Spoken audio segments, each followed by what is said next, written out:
नमो वरहंतारं नमो सिद्धारं नमो आर्याणं नमो वज्रायाणं नमो लोये सवसाहुरं साधुमुत्तं मंगलम वंदे संदष्टसिद्ध्यर्थं संदष्ट्यर्थप्रकाशकं मंगलम भगवान वीरो मंगलम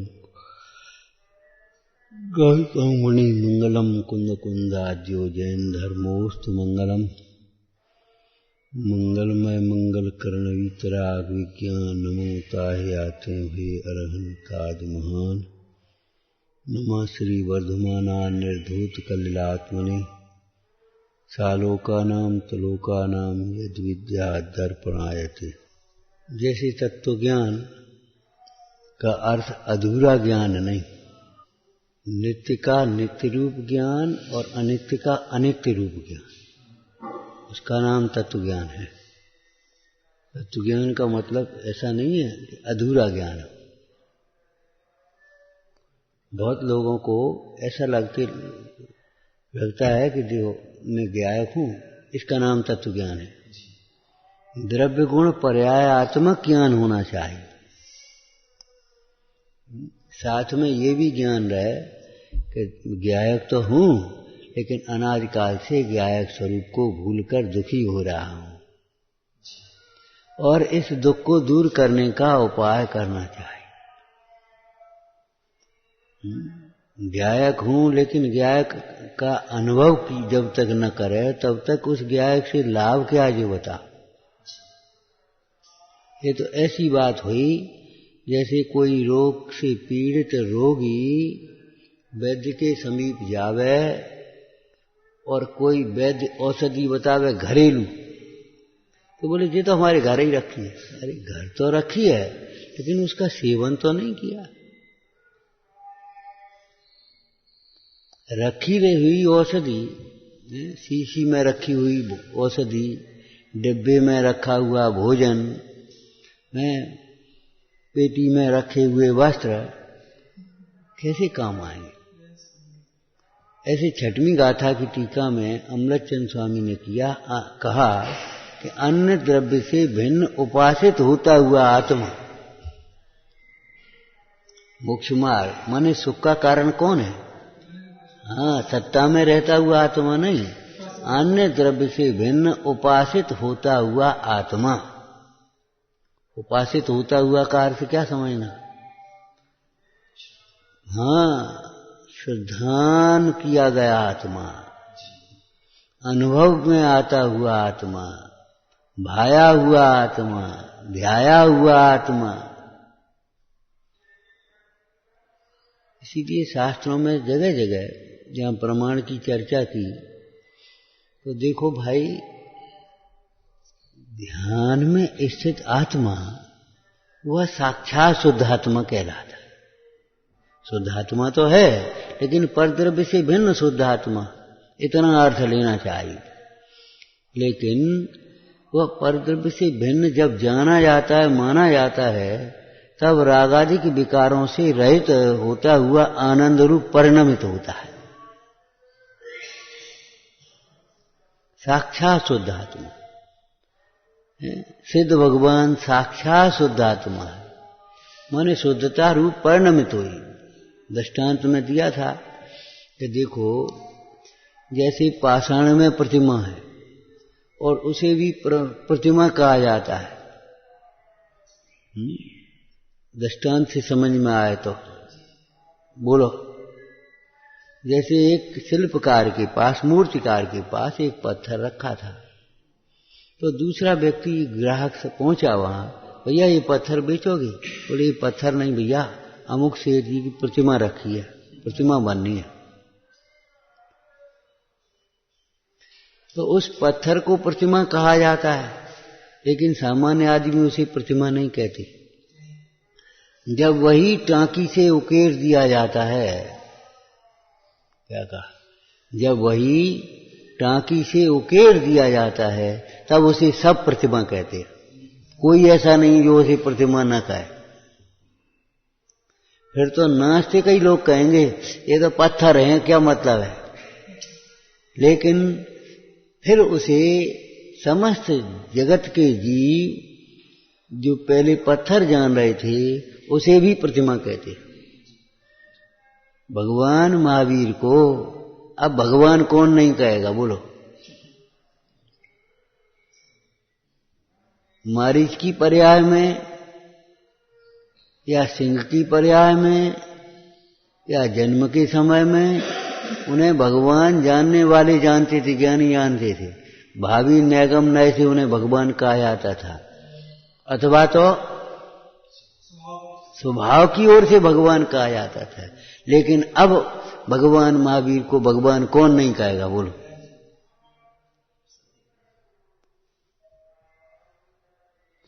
आप कपड़ों के भीतर नग्न हैं, लेकिन आपको नग्न कौन कहेगा? लेकिन मुनराज को नग्न कौन नहीं कहेगा? माने उनकी नग्नता प्रकट हो गई है, उनकी नग्नता प्रकट हो गई है। ऐसे ही जो ज्ञानी जनों की शुद्धता है वह परिणति में प्रकट हो गई है, और सामान्य जीव पर्याय की ओर से ही देखने वाले होते हैं। इसलिए वे पर्याय से देखने वाले जीव भी अब उन्हें शुद्ध कहते हैं, शुद्ध मानते हैं, शुद्ध समझते हैं, शुद्ध देखते हैं। इसलिए तत्व ज्ञान का अर्थ है अधूरा ज्ञान नहीं। ध्यान रखना, अधूरा ज्ञान अभिमान उत्पन्न करता है। मैं तो भगवान, तुम भगवान हो, भीतरा भी तो हो नहीं रहे, भगवान कैसे हो गए तुम?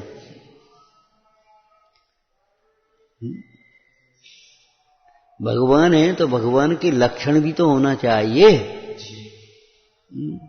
या तुम कहते हो भगवान है तो ये बताओ, भगवान पर की ओर नहीं देखते, तुम भगवान पर की ओर क्यों देखते हो? भगवान कपड़े नहीं पहने, तुम कपड़े क्यों पहने हो? भगवान किसी को ज्ञान में जानने नहीं आते, तुम्हें क्यों जिज्ञासा होती है, देखने की अभिलाषा? और भगवान के ज्ञान में जो पदार्थ झलकते हैं उन्हें इष्ट अनिष्ट मानकर राग द्वेष नहीं करते, तुम क्यों करते हो? फिर तुम कैसे भगवान हो? यदि शक्ति अपेक्षा से स्वभाव की ओर से कहें तो बात सच्ची है क्या? ये सारी अवस्थाएं जो हो रही हैं बीच में, जैसे कपड़े पहनना, रोटी खाना, राग द्वेष करना, इच्छा होना, ये सब वैभाविक भाव हैं, क्षणिक परिणति में है, मेरे त्रिकालिक स्वभाव नहीं, औपाधिक भाव हैं। तो ये बात तो सही है। अधूरा ज्ञान नहीं काम देगा। अधूरे ज्ञान से विचार करो, किसी रोगी का रोग मिटेगा? अधूरे ज्ञान से कोई पाषाण की प्रतिमा बनेगी? अधूरा ज्ञान का मतलब पाषाण में प्रतिमा बनती थोड़ी है, प्रकट होती है। वो तो प्रतिमा है, वो तो प्रतिमा है ही, बनानी थोड़ी है।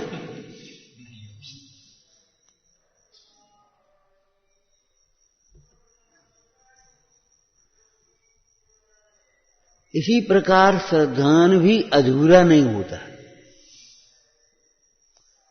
स्व का स्वरूप श्रद्धान है तो पर का पर रूप श्रद्धान है। तुम सवेरे क्या कह रहे थे? मैं आत्मा हूं, ऐसे विचार के अतिरिक्त जितने भी विचार हैं वे विपरीत विचार हैं। विपरीत नहीं है, ध्यान रखना। अपने संबंध में अगर ये विचार करते तो वो विपरीत विचार है। अपने संबंध में मैं आत्मा हूं, इसके अतिरिक्त अपने को जो रूप भी मानता है, जो रूप भी विचारता है, वो सब विपरीत मान्यता है, विपरीत ज्ञान है। उसका भाव समझना। बाद बाकी शरीर पुद्गल है, न्यारा है, अध्रुव है, विनाशिक है, ये विपरीत विचार नहीं है, ये सम्यक विचार है। शरीर पुद्गल है, विनाशिक है, अशुचि है, रोगों का घर है, ये विपरीत विचार कहाँ है? विपरीत विचार तो उसको कहेंगे जिससे विपरीतता की ओर बढ़े, माने दुख बढ़े। जिन विचारों के करते हुए तेरे कसाएं बढ़े, दुख बढ़े, पाप बढ़े, वो विपरीत विचार है।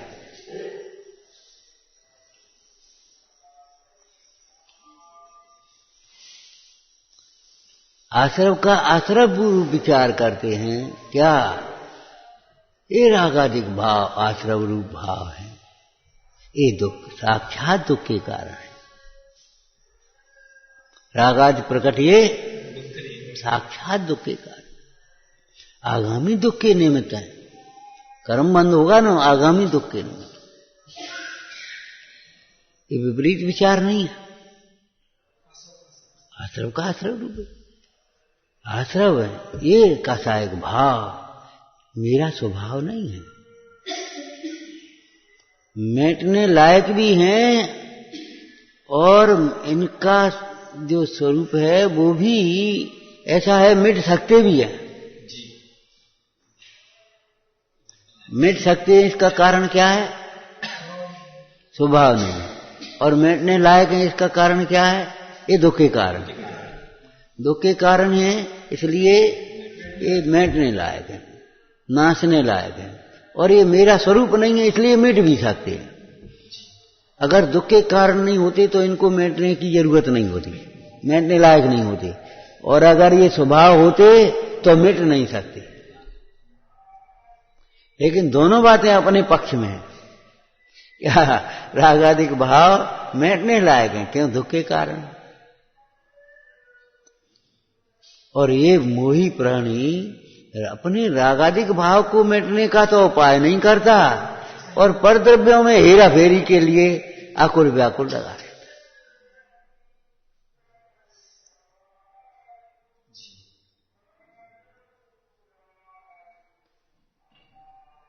ये मिथ्या दर्शन की प्रवृत्ति है। चौथे अधिकार में क्या लिखा? अपना दुख दूर करने के लिए पर में प्रवृत्ति कर।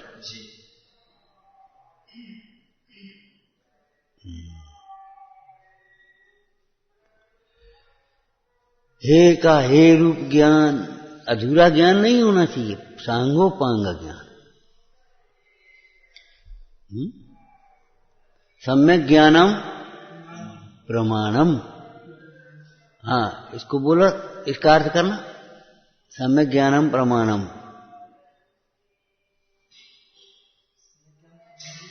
सम्यक ज्ञान प्रमाण, ठीक है ना?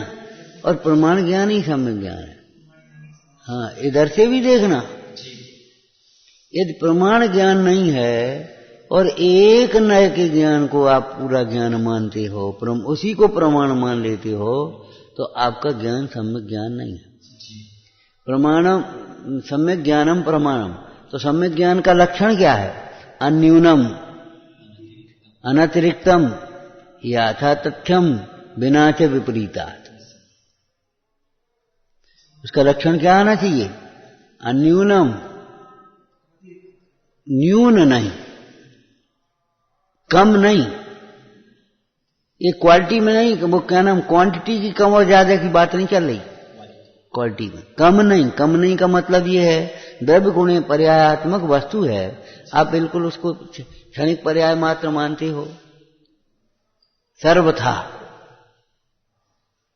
या कुटस्थ मानते हो, एक धर्मात्मक ही मान लेते हो, आपका ज्ञान प्रमाण नहीं। अन्यूनम अनतिरिक्तम, अधिक नहीं है।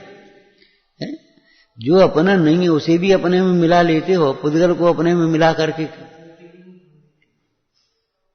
कारण कार्य आदि को मिला करके ही वैसा का वैसा ही सर्वथा मान लेते हो। ये आपका ज्ञान प्रमाण ज्ञान नहीं है। प्रमाण ज्ञान में अन्यूनम अनतिरिक्तम यथा बिना च विपरीतात् यथा तथ्यम, ऐसे उल्टा पढ़ लिया हमने ना सर, तीन एक साथ में कर दिए दोष, समझ में आया ना? अन्यूनम अनतिरिक्तम बिना च विपरीतात्, विपरीतता से रहित, और यथा तथ्यम, जैसा कहते हैं। तो जैसा ज्ञान है वैसा ही श्रद्धान आना चाहिए। पंडित जी ने क्या लिखा? ज्यों का त्यों श्रद्धानो। तो हमने तो सुना आत्मश्रद्धान का नाम ही सम्यक दर्शन है, कि हाँ सही है ना, जो सुना है वो सही है, लेकिन समझ सही बनाओ। आत्मश्रद्धान का नाम सम्यक दर्शन है, बिल्कुल ठीक है, लेकिन आत्मश्रद्धान कैसा, पर द्रव्य से भिन्न हुआ कि नहीं हुआ? तो पर का पर रूप हुआ, पर द्रव्य से जब भिन्न आत्मा का श्रद्धान हुआ तो आत्मा का पर पदार्थों का कैसा श्रद्धान हुआ? पर का भिन्न रूप श्रद्धान हुआ कि नहीं हुआ?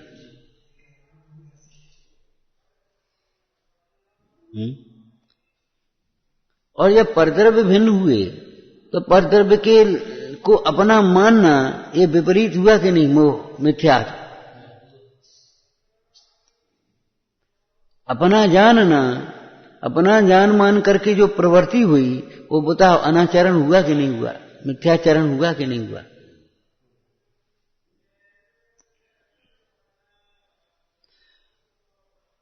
तो यहां चर्चा चल रही थी कि देखो भाई, श्रद्धा निश्चय का रखते हैं और प्रवृत्ति व्यवहार की करते हैं, ये तुम्हारी इस प्रकार से हम दोनों नयों को मानते हैं, ये बात ठीक नहीं है।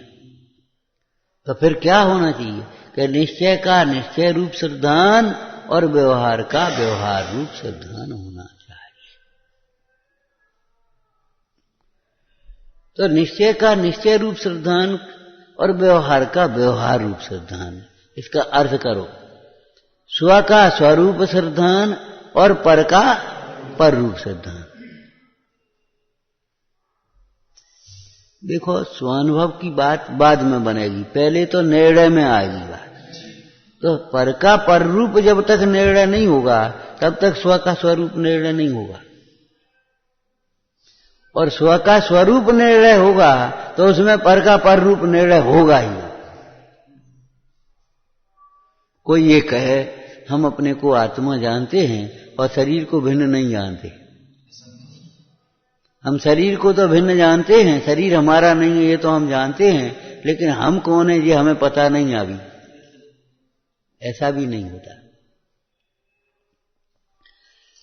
व्यवहार का व्यवहार रूप सिद्धांत, तो व्यवहार का व्यवहार रूप सिद्धांत का मतलब क्या हुआ?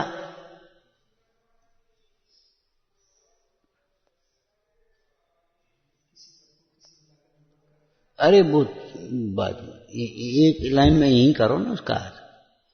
व्यवहार का व्यवहार रूप सिद्धांत में शरीर में घटाव। देखो, शरीर मेरा नहीं है, एक ये भी व्यवहार है,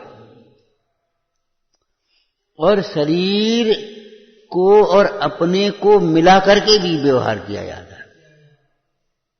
कैसी बातें करते हो, असंगी थोड़े ही हो तुम। हम नहीं समझ सकते साहब, हम नहीं समझ सकते। असंगी हो क्या तुम? तो बोलो ये व्यवहार है कि नहीं? मन सहित जीव को संगी कहा, पंचेंद्री कहा। ए भैया, मनुष्य हो तुम, पशु नहीं हो। चाहे कुछ खाते पीते, चाहे जैसे बैठते, चाहे जैसे करने लगते, चाहे कहीं गंदगी फैलाते, आदमी हो कि पशु हो? मनुष्य हो भाई।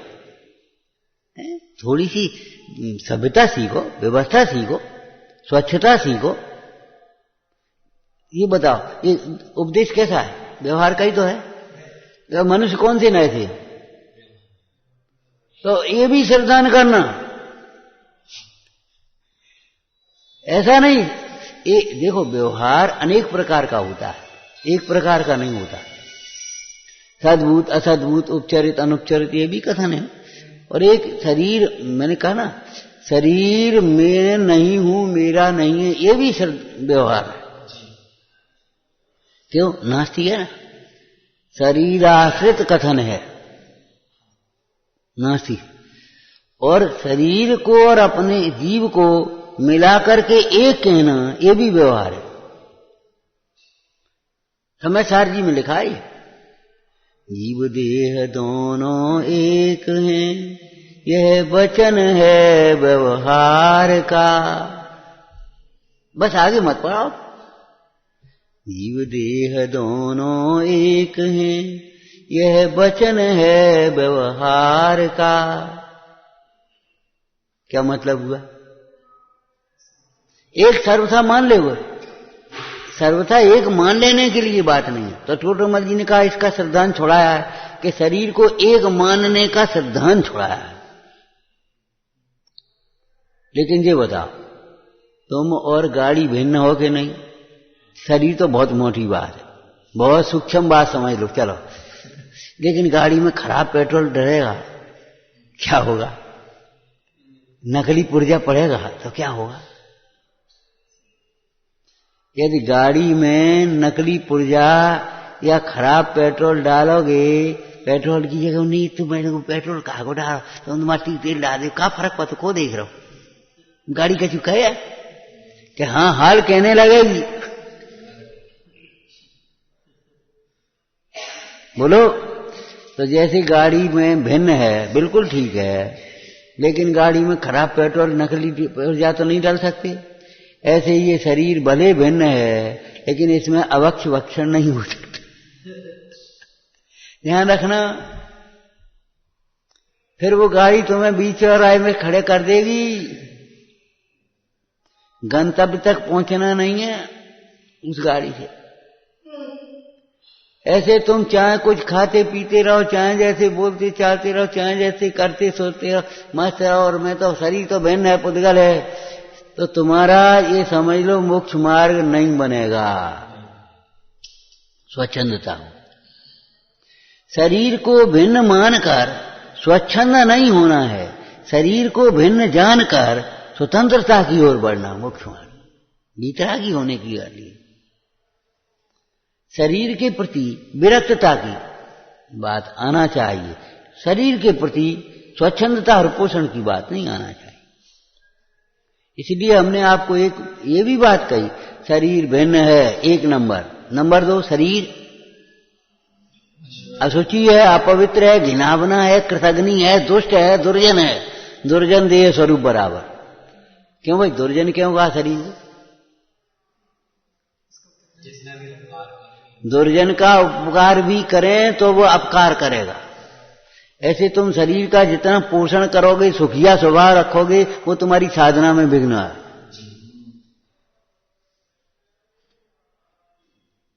ज्यों ज्यों धोवे त्यों त्यों मैली।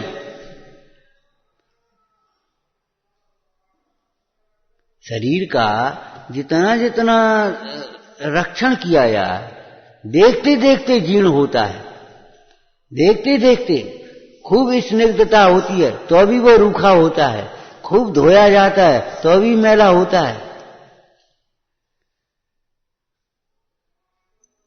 अपना मान लिया जाता पूरा का पूरा, और पूरा समय शक्ति बुद्धि शरीर के लिए ही लगा दी, और तो भी वो भिन्न होगा, छोड़ करके चल देगा आगे। कृतघ्नि का लक्षण यही होता है, दुर्जन का लक्षण। इसलिए दुर्जन देह स्वरूप बराबर, सर्वथा नहीं, किसी अपेक्षा से शरीर का स्वरूप दुर्जन के समान है। किस अपेक्षा से? कि शरीर में का आलसी स्वभाव, शरीर का विषय पोषण का स्वभाव, शरीर के लक्ष्य से होने वाले विकारी भाव, शरीर के प्रति जो तुम्हारा ममत्व भाव, वह तुम्हारे लिए दुख का कारण बनता है। जितना शरीर में ममत्व करोगे उतना ही दुखी होगे, इतने शरीर में आसक्त होगे उतने ही दुखी अधिक होगे। जितना आलसी बना रहोगे शरीर से, को करे क्या करे, को करे को करे, उतने ही जाम हो जाओगे, बीमार हो जाओगे।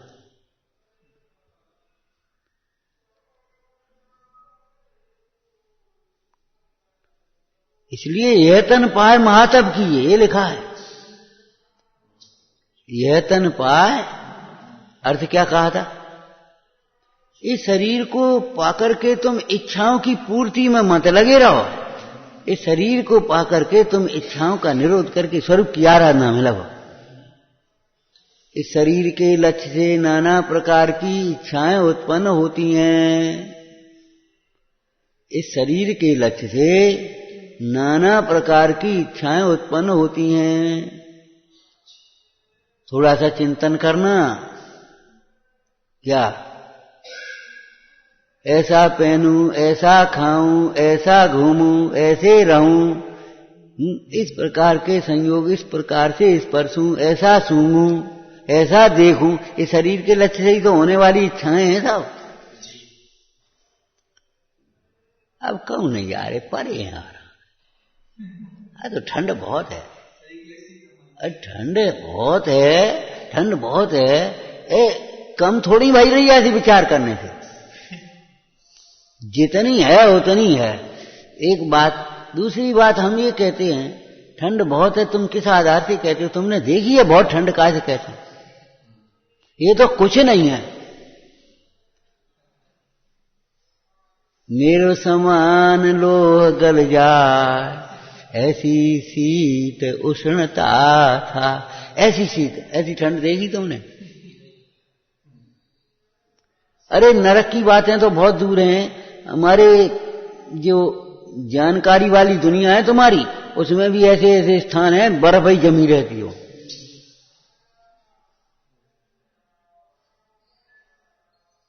कब बहुत है ठंड, काम नहीं है ता से तुम्हें ठंड बहुत लगत है। तुम सवेरे चले जाते भक्के पानी लेने के लिए, दूध लेने के लिए, अपने पूजा करने के लिए। कहाँ की ठंड है? वो नहीं तो बैठे रहो, ठंड बहुत है, ठंड हो 9 बजे लो नहीं उठो, 10 बजे लो नहीं उठो, वैसे ही बैठी रहो, ठंड बहुत है। तुम आराम से परे अब एक और परे रहो, ठंड है ठंड है। तो परे रहने से ठंड का कम हो जाएगी? बताओ। हम पूछते, ये शरीर के लक्ष्य से जो तुम्हारा विकारी परिणाम हो रहा है, शरीर के लक्ष्य से तुम्हारी धर्म कार्यों की उपेक्षा हो रही है, ये तुम्हारे लिए महादुखदायी है, महादुखदायी है। तो शरीर अब भिन्न है, असुचि है, अपवित्र है, अब जैसो है तैसो है, लेकिन पड़ोसी है, ध्यान रखना, और मोक्ष मार्ग का निमित्त है। ये 2 बातें भी ध्यान रखना हमेशा, नहीं तो अधूरा ज्ञान है तुम्हारा। अगम में भी पार्श्ववर्ती लिखा है कि नहीं बोलो? और पड़ोसी से बिगाड़े नहीं बनने, पड़ोसी से तुम बिगाड़ करो, लड़ो रोज, कैसे तुम बन पाओ? कैसे क्या कर पाओगे? कैसे रह पाओगे? ऐसे शरीर को तुम अपनी वासनाओं से, आसक्ति से, राग से, अज्ञान से चाहे कैसे बिगाड़ोगे तो तुम साधना नहीं कर पाओगे। व्यवहार का व्यवहार रूप श्रद्धान करना, ये भी साथ में रखना चाहिए। तो शरीर की भिन्नता का भी श्रद्धान है, और शरीर के परस और आत्मा के साथ जो संयोग संबंध है, संश्लेष संबंध है, और निमित्त नैमित्तिक संबंध परस्पर में हैं, उनको भी भली प्रकार से जानना चाहिए। यदि इस व्यवहार को नहीं जानोगे तो तीर्थ का लोप होगा। व्यवहार का निषेध करने से तीर्थ का लोप होगा, और निश्चय का निषेध करोगे तो तत्व का लोप होगा। असद्भुत व्यवहार को भी जानना चाहिए। और नहीं तो बताओ, हिंसा, सत्य, झूठ, चोरी, कुशील, ये सब कैसे चल पाएगा तुम्हारा? हिंसा, सत्य, झूठ, चोरी, कुशील, परिग्रह, इनकी कोई परिभाषा नहीं बन पाएंगे, इनका कोई व्यवहार नहीं बन पाएगा।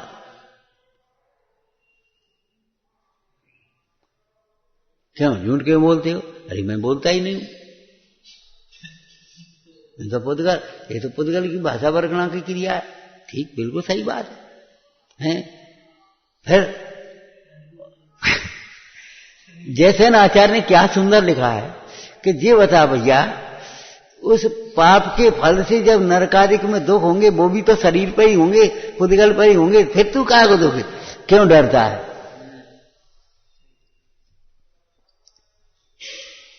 तो निश्चय का निश्चय रूप श्रद्धान करना और व्यवहार का व्यवहार रूप श्रद्धान करना, वे जीव दोनों सर्वथा भिन्न भी मत मान लेना और सर्वथा एक में भी मत मान लेना।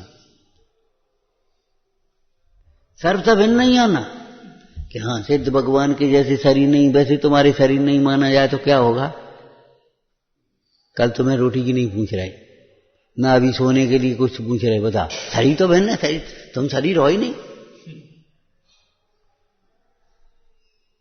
बोलो फिर क्या करोगे? और ऐसे जीवों को यही होगा कर्म करेगा ऐसे जीवों को, यही होगा। स्वच्छंद जीवों के लिए ये समझ लो यही होगा।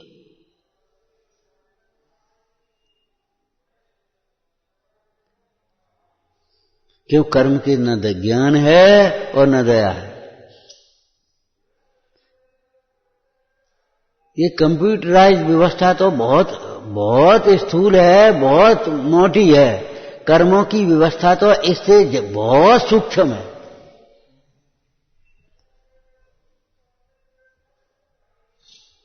कंप्यूटर में तो गड़बड़ी आ जाएगी, इसमें नहीं गड़बड़ी होनी है।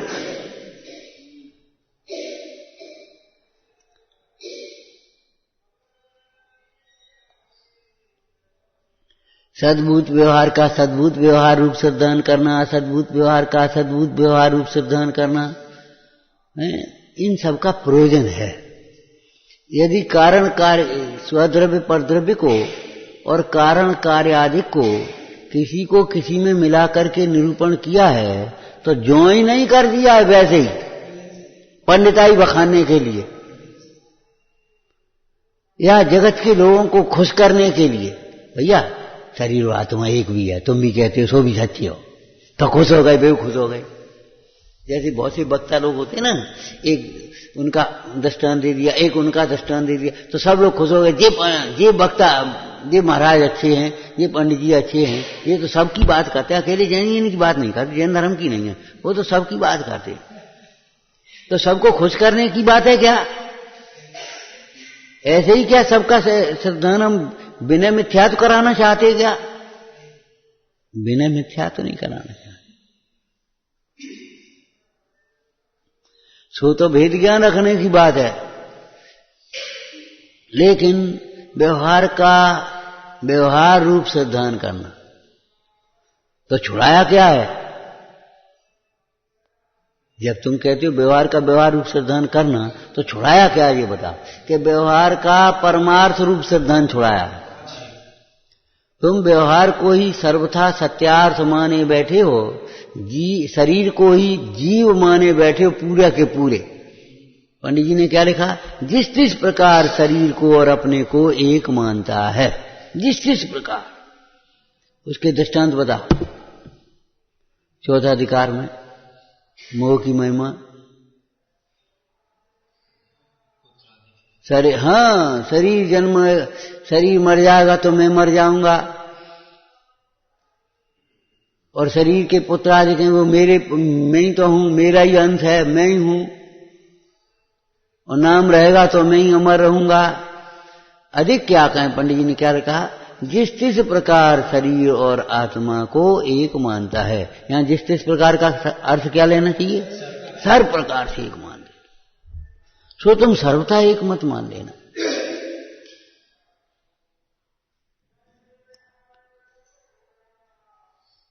पड़ोसी के साथ पड़ोसी जैसा व्यवहार तो बिल्कुल ठीक है, सहानुभूति होना चाहिए, लेकिन पड़ोसी और अपने को एक ही वे कर दो, बीच की दीवार मत तोड़ लेना, उसके घर अपने घर में मत मिला लेना। और सो भी पड़ोसी ऐसा है, विजाती है। समझ गए? तुम चेतन जाति हो और ये पड़ोसी अचेतन जाति है।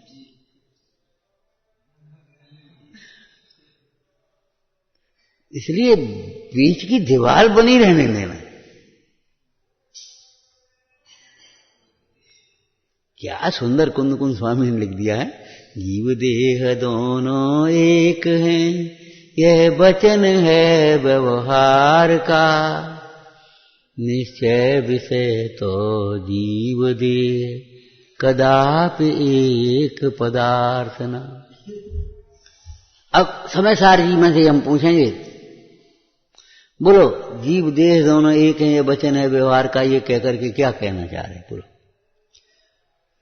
तीर्थंकरों की व्यवहार आश्रित स्तुति को, शरीर आश्रित स्तुति को मिथ्या मत ठहराना। ये शरीर की स्थापना ही तो है। ये जो प्रतिमा है वो शरीर आश्रित यही तो है, का आत्मा का रूप है ये।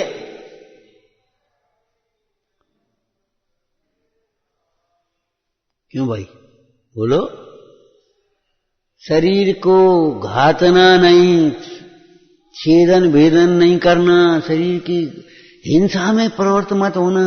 क्यों? शरीर घाता जाएगा तो शरीर को अपना मानने वाला मोही जीव भी दुखी होगा, वो हिंसा। जीव देह दोनों एक हैं, यह वचन है व्यवहार का।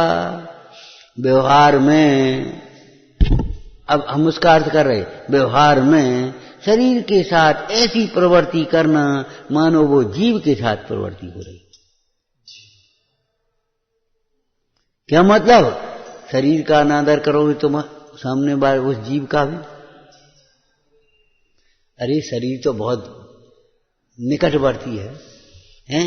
तुम्हारे दादाजी का एक फोटो उतार करके कोई उसमें फाड़ देवे तो क्या करोगे? अरे वो तो कागज है, उसमें क्या है? दादाजी थोड़ी हैं।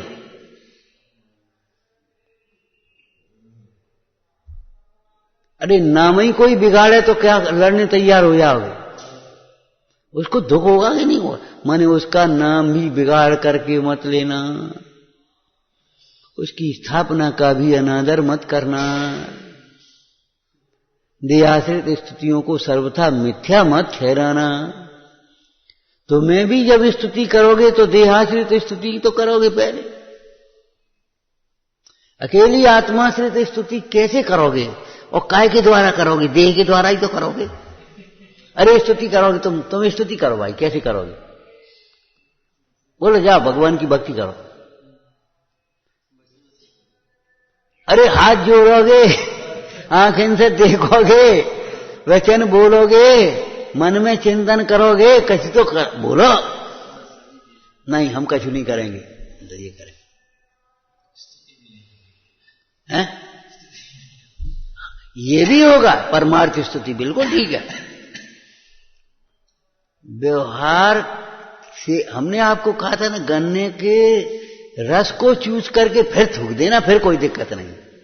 ऐसे व्यवहार न जिस प्रयोजन से कहा गया है उस प्रयोजन को साध करके फिर उसे छोड़ देना, कोई दिक्कत नहीं। प्रयोजन तो साध, जब तक स्वयं भी अपने यथार्थ से तत्वों को नहीं समझे तब तक व्यवहार न ऐसे तत्वों का स्वरूप को समझे। एक यहां प्रश्न किया है, ही कार्यकारी है अपने को भी, ये प्रश्न है। पर के लिए ही कार्यकारी है या अपने लिए ही?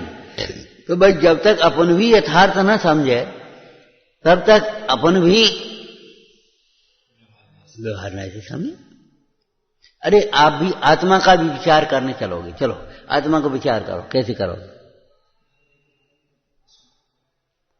मैं अमूर्तिक प्रदेशों का पुंज, प्रसिद्ध ज्ञानादि गुणों का धारी, अनादि निरंतर वस्तु आत्मा हूं, आत्मा हूं, आत्मा हूं।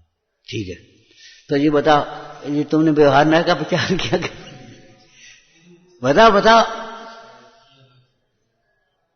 अरे भेद करके द्रव्य क्षेत्र काल भाव का भेद किया कि नहीं किया? अरे तुम भले समझते हो अभेद, चलो तुम समझते ही हो, बिल्कुल अभेद समझ रहे हो, तो अभी तुम जब विचार करने बैठोगे तो भेद करके विचार करोगे कि नहीं करोगे? बताओ। जब अभेद में उपयोग नहीं लगेगा तो तुम भेद रूप उसको बताओ।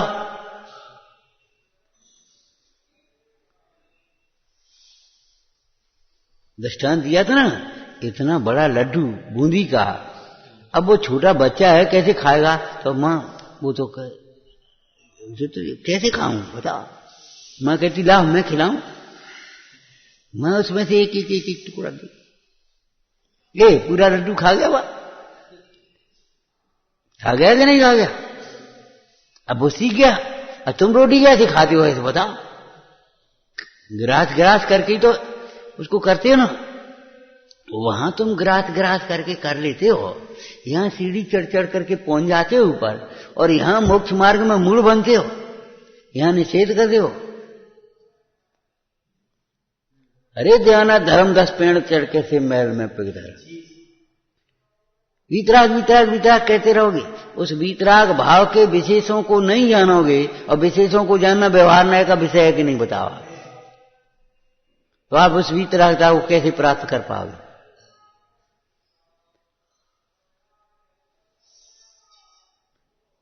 एक चर्चा में ये भली प्रकार से गांठ बांधे लेना, भूमिका के योग्य व्यवहार का निषेध करने जाओगे तो आप नीचे गिरे बिना रहोगे नहीं।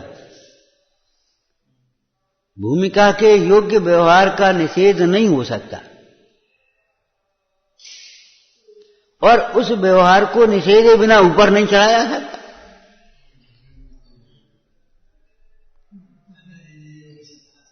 क्या करें बताओ? क्या आप तो दोनों ओर से बांध दिया कि हां तभी तो सुरक्षा होती है।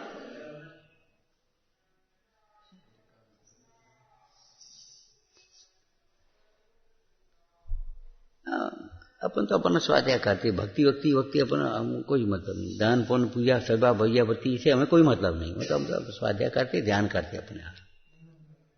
नहीं कर पाओगे। थोड़े दिन अच्छा पुण्य के उदय में लगेगा।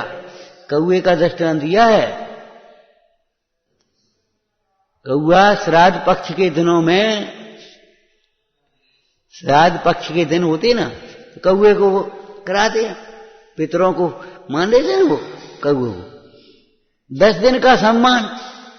और जब श्राद्ध पक्ष गया फिर अब क्या करोगे? ऐसे ही पुण्य के उदय से तुम्हें लग रहा है बढ़िया बढ़िया अपन स्वाध्याय कर रहे हैं, मन भक्ति कर रहे हैं, भक्ति अपन कौन जाए भक्ति, तो सब वो तो व्यवहार। तो जो तुम कर रहे सो का निश्चय है, वो भी तो व्यवहार है।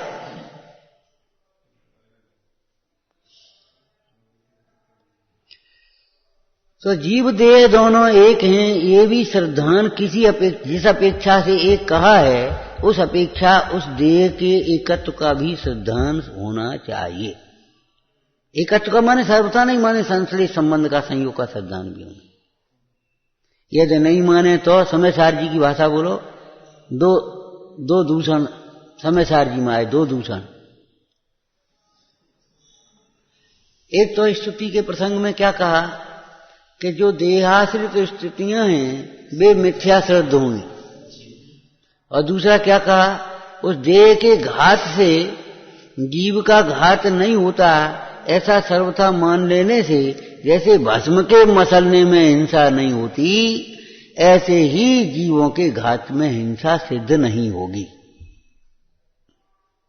माने ऐसा जीव हिंसक हो जाए। अरे जो देख करके चल रहे हो, शोध करके भोजन कर रहे हो, विवेक से बोल रहे हो, ये सब क्या है?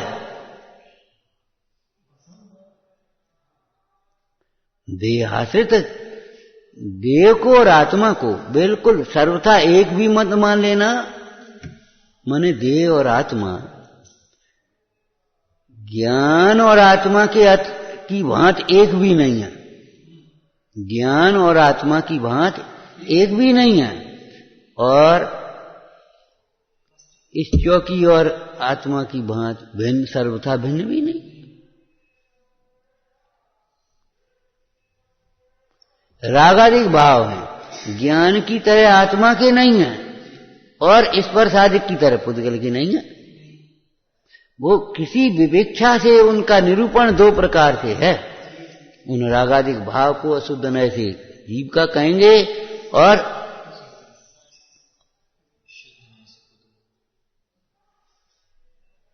बोलो व्यवहार नय से पुद्गल का कहेंगे। हाँ, राग को ऐसे मसल दे, तुम्हें मसल दे, कब जीव को मसल दे, चीटा को मसल दे, तो क्या होगा? तो वो तो पुद्गल है। अरे पुद्गल तो है, लेकिन जीव सहित पुद्गल और जीव रहित पुद्गल, ऐसे निरूपण आपको जानना पड़ेगा व्यवहार का। तो ये सिद्धांत तुम्हारा कैसे होगा? समयसार जी की भाषा समझ में आ गई। जीव देह दोनों एक हैं, यह वचन है व्यवहार का, निश्चय विषय तो जीव देह कदापि एक पदार्थ न।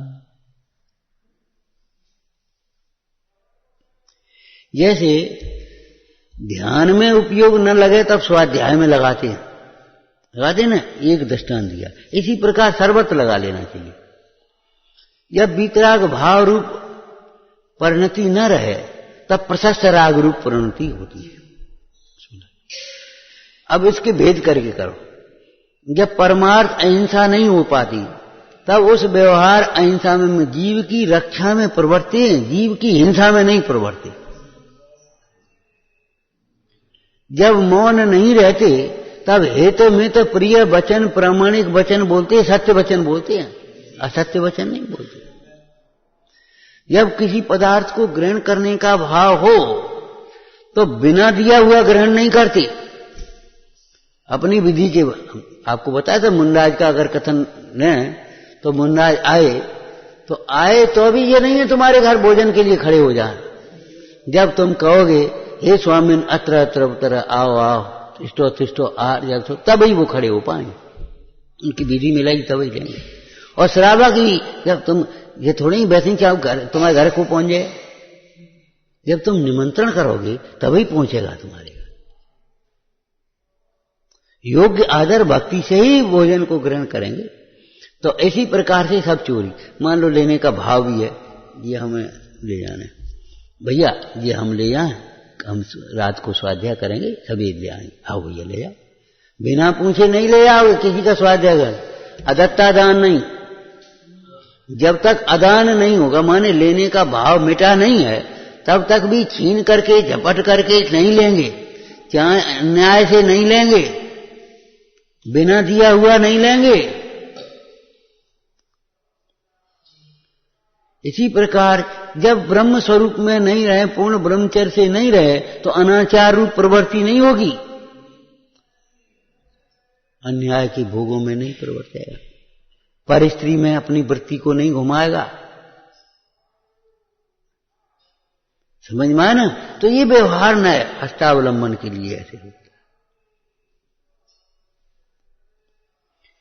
ऐसे ही जब तक परिग्रह का पूर्ण त्याग नहीं हुआ तब तक वह परिग्रह की असीमा नहीं, परिग्रह को परिमाण करेगा। ये व्यवहार न है, प्रयोजन है। तो निश्चय का निश्चय रूप श्रद्धान करना और व्यवहार का व्यवहार रूप ही श्रद्धान करना, इसका मतलब क्या है? उसे सर्वथा असत्यार्थ भी मत मान लेना और उसे ही सत्यार्थ सर्वथा सत्यार्थ मत मान बैठना।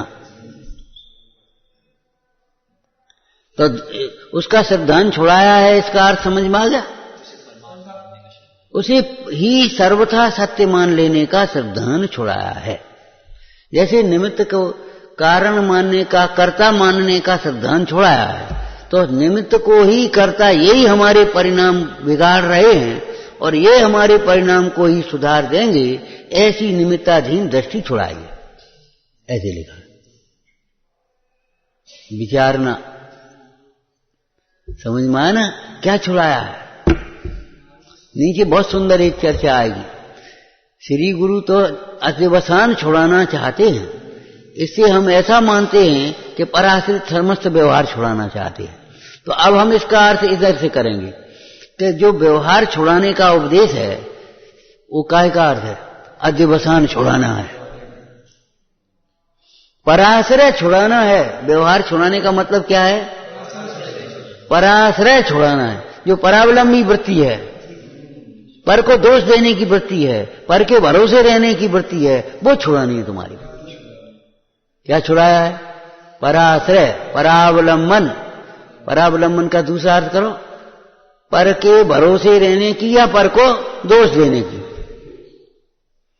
अगर पर को दोष देने की और पर के भरोसे रहने की वृत्ति छूटी है तो समझ लो व्यवहार को तुमने हे भली प्रकार से समझा है। और परावलंबी वृत्ति तुम्हारी नहीं छूटी है, पर में सुख मानने की, पर में दुख मानने की, पर को दोष देने की, पर के भरोसे रहने की वृत्ति है। हम तो तुम्हारे भरोसे, ये छुड़ाया है। मुख्य मार्ग दूसरों के भरोसे नहीं होता।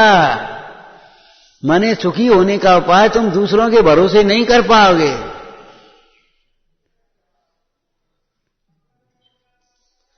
तो श्रद्धान का मतलब, सम्यक दर्शन का मतलब अधूरा श्रद्धान नहीं है, ज्ञान का मतलब अधूरा ज्ञान नहीं है।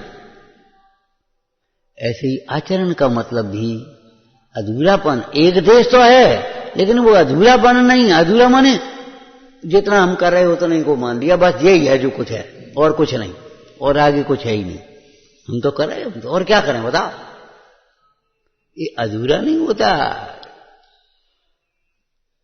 विचारना।